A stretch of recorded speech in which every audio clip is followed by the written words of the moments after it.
Nakikita na po ang ating module. Kita na ang aking screen, guys. Sagot. Yes po. Yes po. So our module 3 is all about loop statement. Saglit lang, may batang maingay.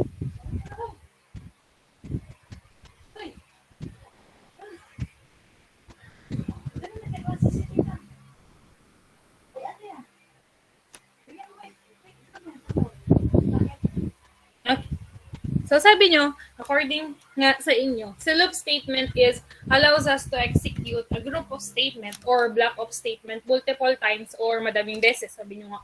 Or ulit-ulit. Hanggang si condition po ay true, hanggang namimit natin yung conditions, ulit-ulit lang na nag-execute yung group or block of statement natin. Sa module na to, meron tayong 6 type of loops. Si while, si do while, si for, which is nabanggit nyo naman lahat, si nested, si infinite, and si goto. Si goto lang ang hindi ko narinig. Pero ngayon, tatlo lang muna. Iwan muna natin yung tatlo. So, we will discuss while, for, and do while. So, ano ba si while? Sabi nyo, it repeats a statement or blocks of statement or group of statement while a given condition is true.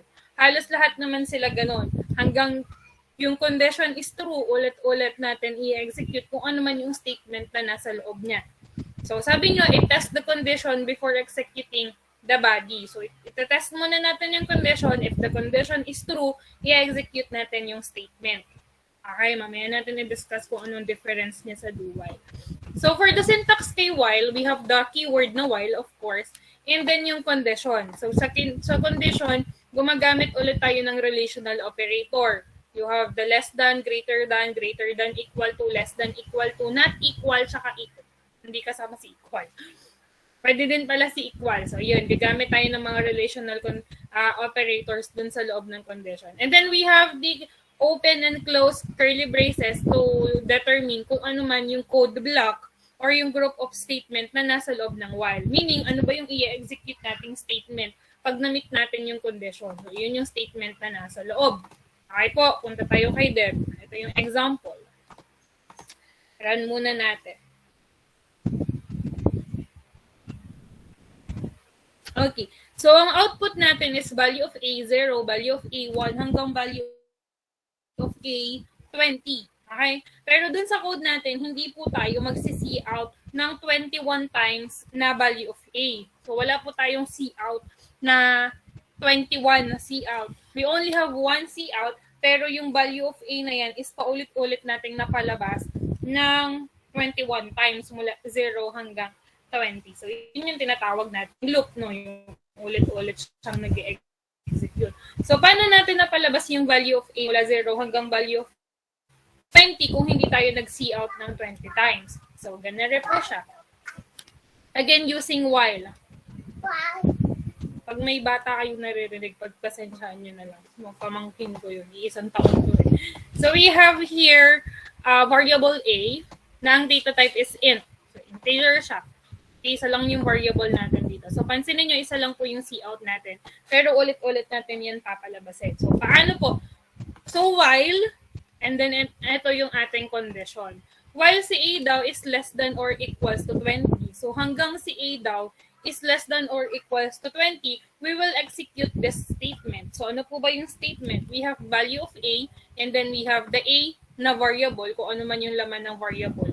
And then we have here the plus plus. Si plus plus po is, kung naalala nyo sa ating arithmetic operator, ang tawag sa kanya is increment operator. Tama po ba? And then si A minus minus, for example, is decrement operator. Ano po?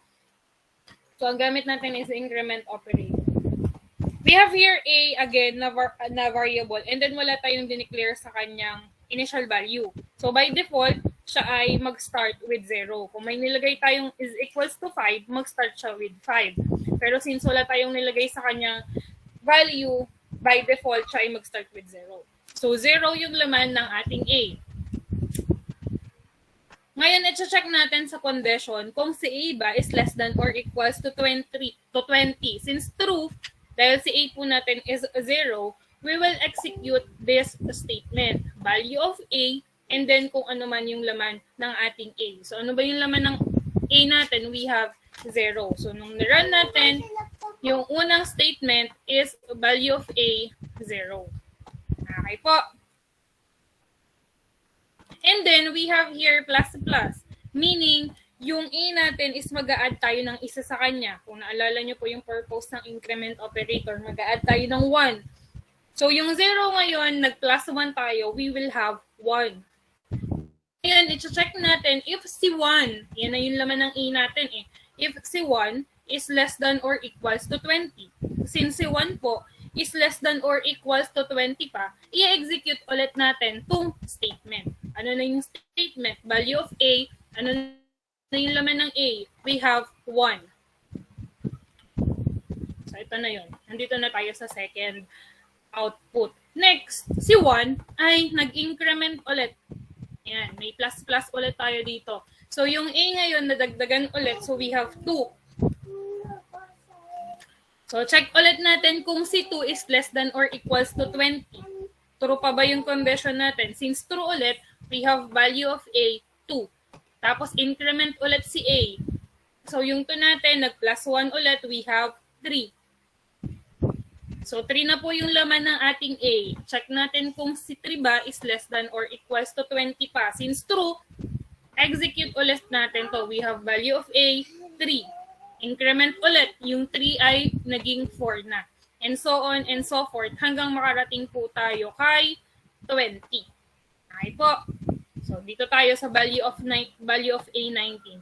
Supposed to be na ang ating pong value of A is 19 na. So, yung laman daw ng A natin is 19 na. So, you have value of A, and then pagtawag natin kay A is 19. Nag-A++ tayo, we have 20.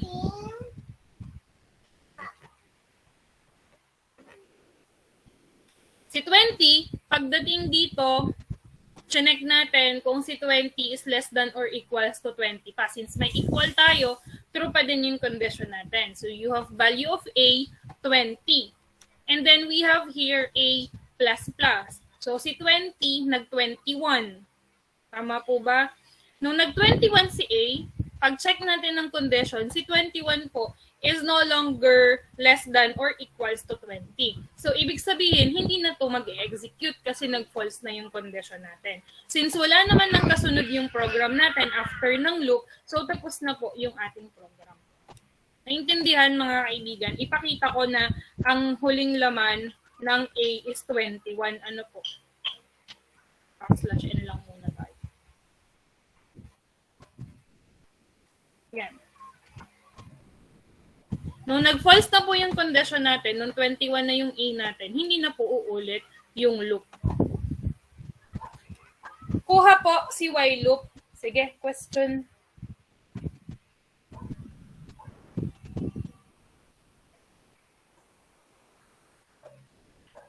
Naintindihan si while loop? May kausap ba ako? Yes, ma'am. Okay. Sige po, let's move on sa do while. Sige po, question. May question ba?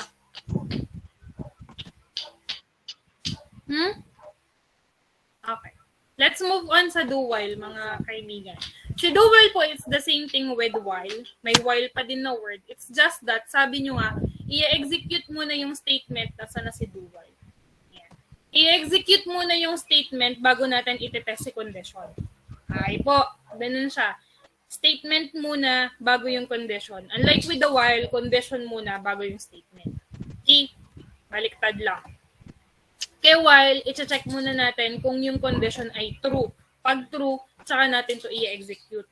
Kay do while, i-execute nyo once yung statement bago natin i-check yung condition. Kasi yung condition ay nasa ilalim. Pag do while po ang gamit, merong semicolon sa while. Pero kung while yung gamit, wala na po siyang semicolon dito. Okay? Yun lang yung konting difference nila. So, we have here A ulit. By default, 0 siya mag-start. Sige, lagyan natin ng 1 para medyo iba naman. We have here A, int A is equals to 1. And then, gagawin daw natin to. Value of A. So, ang unang laman po ng A is 1. So, ang unang line ng output natin is value of A, 1. Yan. Nasa taas. Okay? And then, meron tayong A++ dito sa ilalim. So, si 1 naging 2 agad bago pa natin i-check sa condition. Magkaiba lang sila ng flow ng while. So, eto, again, pagdating kay A++, yung 1 natin, 2 na siya agad. Nag-plus na siya agad or nag-increment na siya agad bago pa tayo mapunta sa condition. So, ito, yung 2 na po yung i-check natin. Si 2 ba is less than or equals to 20? Since true, ulit natin to. Value of A, 2. Plus ulit, so yung 2, 3 na. Si 3 ba is less than or equals to 20 pa? Since true, execute ulit natin to. Value of A, 3. A plus, si 3 is a 4. 4 na po. Si 4 ba is less than or equals to 20? Since true ulit, execute ulit natin to. Value of A, 4. A plus, we have 5. 5 is less than or equals to 20. Since true ulit, execute ulit natin to. So, ulit-ulit lang hanggang yung condition ay true. Pagdating sa dulo, we have value of A, 20. Nag-plus tayo kay 20. Si 20 po ay 21 na. Pag-check natin kay condition, si 21 is not less than or equals to 20 na po. So, stop na yung ating loop. Mabilis ba? O naiintindihan naman? Sige po, tanong.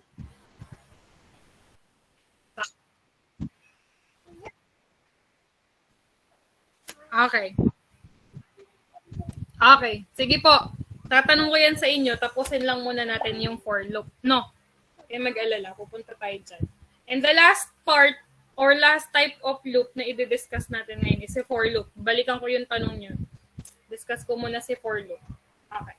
So, si for loop po is the same thing with while and do while. Ulit-ulit siyang mag-execute hanggang si statement is true.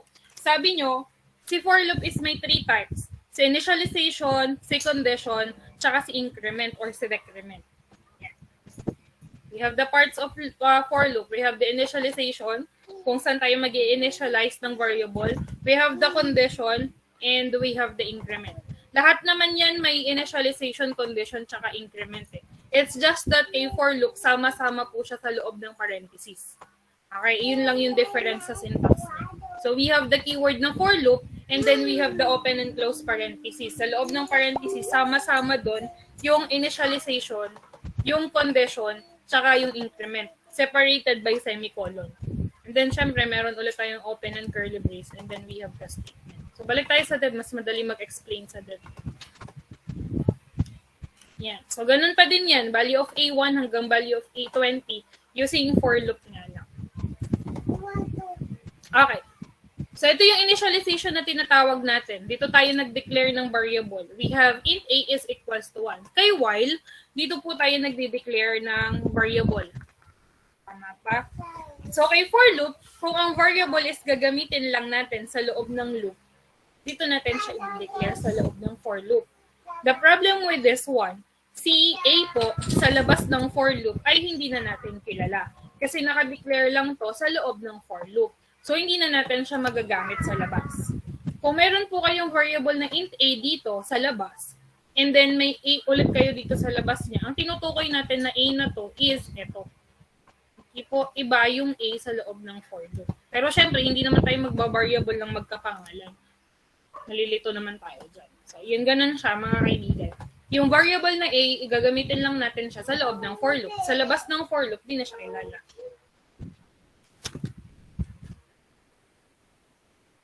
Wait lang.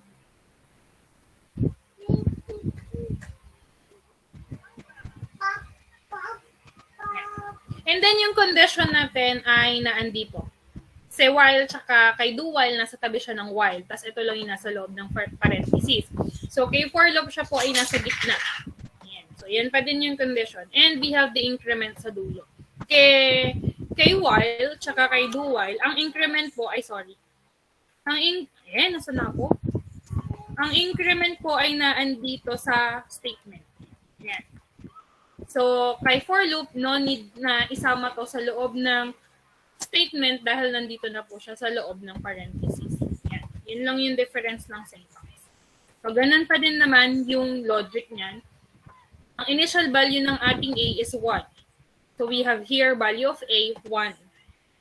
And then, increment si A, we have 2.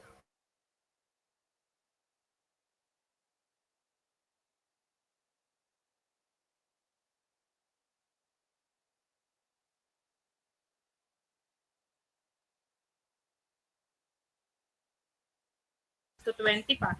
Since true, ulit-ulit yung statement. Value of A, 3. Abbreviates 3, naging 4. Check natin yung condition kung si 4 is less than 20. Since true, value of A, 4. Increment ulit si 4, naging 5. Check natin si 5 kung less than or equals to 20. Since true, value of A, 5. And so on and so forth. Hanggang sa maging false yung condition. Sa dulo, we have value of A, 20. Pag-increment natin, si 20 ay naging 21.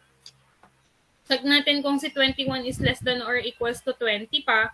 Since hindi na po, stop na yung execution ng loop. Malinaw po sa for loop. Sige po, tanong. Naka-entire screen ako, hindi na ako lilipat sa Meet.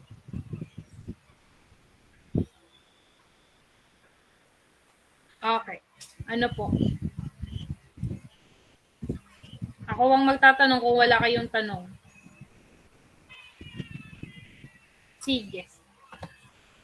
Sagutin natin yung tanong nyo pero ako yung magtatanong. For our final output kay while is mula value of 0 hanggang value of 20.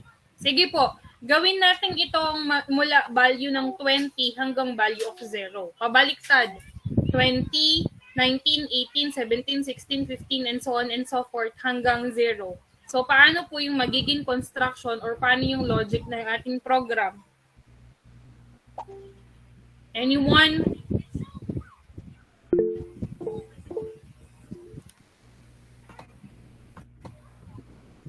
Sige, Mike, paano? Decrement po. I-decrement to? Yung sa condition po ni while, magiging siyang greater than or less than 0. We have here greater than or equals to 0. And then? Yung A po sa line number 9, magiging siyang A minus po. Decrement. Okay. And then? Ayun po, pakiran. Sure na to? Ay, wait lang. Run ko ha. Ay, wait ma'am, yung joke, yung sa declaration po ng int, yung pagkaka-declare ng int ng A, paki-set to 20. Okay. Sorry na ma'am. Ganun siya. Sige, run muna natin. Okay. So, we have value of A, 20, 19, 18 hanggang 0. Ang dulo natin ay negative 1. Nung nag-negative 1 na yung ating A, hindi na po umulit yung condition. Paano po nangyari? So, we have your A na ang initial value is 20. Hanggang si A daw, diba? That's the Tagalog ng while. Hanggang si A daw is greater than or equals to 0, we will execute this one ng paulit-ulit. We have value of A. Again, ang una pong laman ng A is 20. Nag-minus tayo kay A, we have 19. Check natin kung si 19 ay greater than 0 pa. Since true, we have value of A, 19. Minus tayo kay 19, we have 18. Si 18 ba ay greater than 0 pa? Since true, value of A, 18. Minus tayo kay 18, we have 17. The 17 ba is greater than 0 pa? Since true, we have value of A, 17. And then decrement tayo, we have 16. And so on and so forth. Hanggang value of A is 0. Okay, pagdating dito, nag-minus pa tayo kay 0, we have negative 1. Si negative 1 po is hindi na greater than or equals to 0. So, false na yung condition, stop na po yung ating loop. Okay po. Kung gagawin kay for loop yan, edi ganun din to, mga kaibigan. Ito ay gagawing 20, papalitan natin yung condition ng greater than or equals to 0, and then we have decrement ng minus. Ganun din. Okay po. Alam mo, pre, ang asin naman ng paa mo. Papayag ka nun, pre. Maasin daw yung paa mo. Hindi ako papayag nun. Okay. Mamute ako, mga kaibigan. Hindi naman yan seryoso sa buhay tayo. Matured ka life eh. Oy! Huwag gano'n na. Umamiwan rin. Oh, lumamed!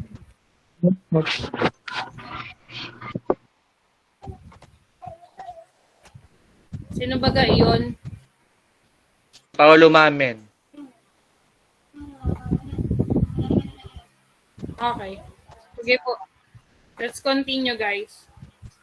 Last question po, mga kaibigan. What if, diba we have here value of A, 1, 2, 3, 4, 5, 6, 7, hanggang 20. Balik natin sa 0. Gusto ko 0. Gusto ko yung A is mag-increment by 5.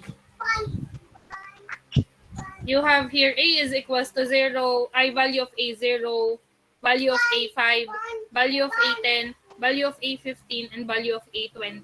Paano po natin siya gagawin sa code?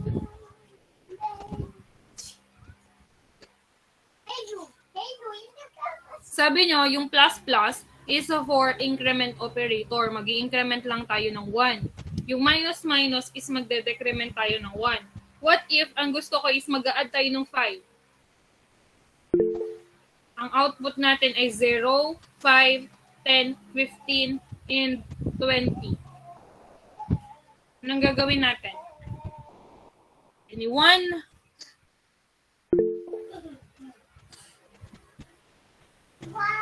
Sino po? Sige, Carns, anong gagawin natin? Ma'am, biro lang. Pero, ewan ko, ma'am. Lilinahin yung plus, charot. Anong gagawin natin dito? Sige, Ang ano, ma'am? let's Jericho, anong gagawin? Sige.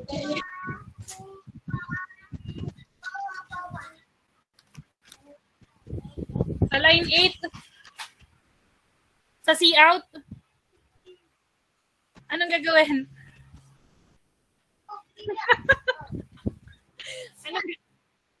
Anong gagawin?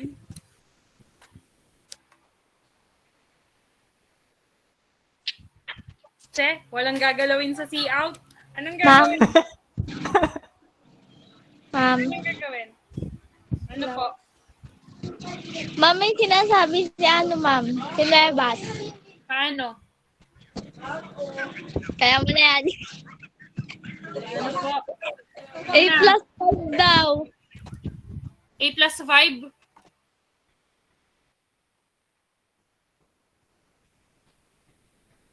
Nangyari? Ano nangyari sa A plus 5? Pakialis, ma'am. Kasi yun sa 0 ata, yung sa int A0 ba? Sa line 5. Hindi ka din alam. Ang gulo lang ako dito eh. Bling din. Tapos na. Ah, Okay. Ang logic pinulang. ang ibig sabihin Pinulang ang ang ibig equal. sabihin nitong A plus equals to 5 is ito. A is equals to A plus 5. Kung ano man yung gamitin nyo sa dalawa, parehas lang yan. No? Comment ko to, and then run ko to. Okay, yan. So, parehas lang yan. Kung saan kayo mas masayang gamitin. So, explain natin yung code. We have here C out value of A. Paglabas ng A natin, we have 0, di ba po? Yun yung initial value ng ating A. And then, si A daw, ang magiging bagong laman ng A is yung current value niya, which is 0 plus 5. So, 0 plus 5, we have 5. Check natin kung si 5 is less than or equals to 20 pa. Since true, we have value of A, 5. Again, yung bagong magiging laman po ni A is yung value niya plus 5. Ang value na po ng A natin is 5. Plus 5, we have 10. Check natin sa condition kung si 10 is less than 20 pa. Since true, ulit-ulit tayo. Value of A, 10. Again, ang laman po ng A is 10. Yun na po yung bagong laman ng A or yung laman ng A natin ngayon. 10 plus 5, we have 15. Check natin si 15 kung less than or equals to 20 pa. Since true, value of A, 15.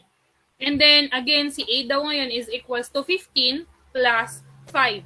We have 20. Check natin kung si A pa ba is less than or equals to 20. Since true, you have value of A, 20. And then, again, ang laman na po ng, ang bagong laman daw ng A natin ngayon is 20 plus 5. We have 25. Si 25 ba is less than or equals to 20 pa. Since hindi na uulit yung loop. Kaya hanggang 20 lang siya. Again, kung a plus or equals to 5 yung gamitin nyo, or itong a is equals to a plus 5, parehas po ng logic yan. Magpa-plus tayo ng 5 sa sarili niya. Kay a. Okay po, mga kaibigan. Malinaw tayo. Opo. Sige, question. Yes, Flores. Ma'am, na-late po ako nagpasok, ma'am. Alam na maulitin ko mula simula, ano? Paano kaya yun? Sino may kasalanan? Bakit ka late? Di po, may ginawa po kasi ako, ma'am. Sige, mapag-aaralan ko na lang po. So, tatlo lang muna tayo ngayon, while, do while, tsaka for. Okay po. So, here's your dalawang laboratory lang na napakadali lang po. This will be on... Ano nang araw ngayon, mga kaibigan? Ayan. Tuesday po. Tuesday. Well, day, ma'am. So, we have Wednesday and Thursday. Ano pong gagawin ng Wednesday and ano yung gagawin ng Thursday? So, 5 minutes na lang itong gagawin.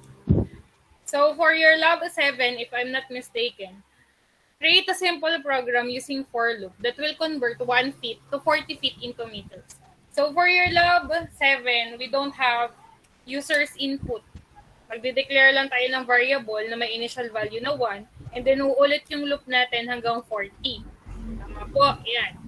Habang umuulit yung loop natin ng 40 times, kino-convert natin yung feet into meters. So, 1 feet is equivalent to gantong meters. 2 feet is equivalent to gantong meters. 3 feet is equivalent to gantong meters. Hanggang 40 feet is equivalent to ganitong meters. Ganun lang kasimple. Using for loop. Okay? So, kung gagawin nyo yan, babaguhin nyo lang to, gagawin nyo lang tong greater